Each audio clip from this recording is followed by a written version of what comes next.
এই রেসিপিটি শিখেছি আমি আমার মায়ের কাছ থেকে। আপনারা একবার এভাবে বানিয়ে খেয়ে দেখবেন।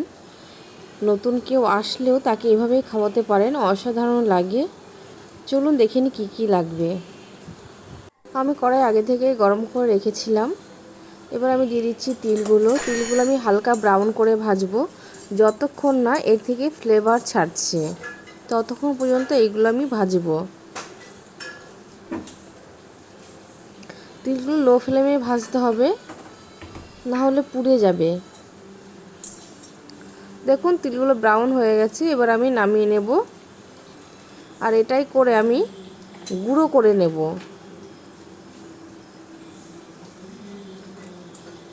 হয়ে গেছে, নামিয়ে নেব।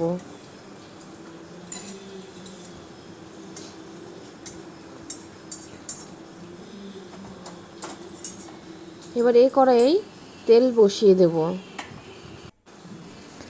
তেল গরম হয়ে গেছে, এবার দিয়ে দেবো কেটে রাখা উচ্ছেগুলো। উচ্ছেটা আপনারা আপনাদের পছন্দ মতোই কাটতে পারেন, অসুবিধা নেই। এবার দিয়ে দেবো পরিমাণ মতো হলুদ গুঁড়ো, আর দিয়ে দেব পরিমাণ মতো নুন। আমি গ্যাসের ফ্লেম হাই রেখে কুক করব, লো মিডিয়ামে করব না, আর ঢাকাও দেব না। লো করে ঢাকা দিলে এর কালার চেঞ্জ হয়ে যাবে।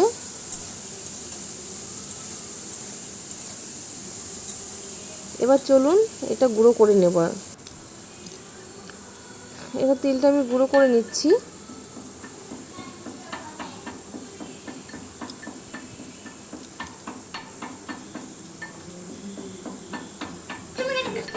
গুঁড়ো হয়ে গেছে, এবার আমি দেখাবো।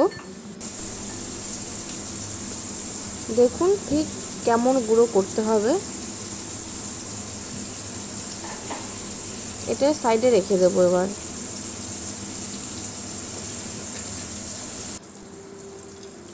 এদিকে উচ্ছেগুলো দেখুন পুরো নরম হয়ে গেছে।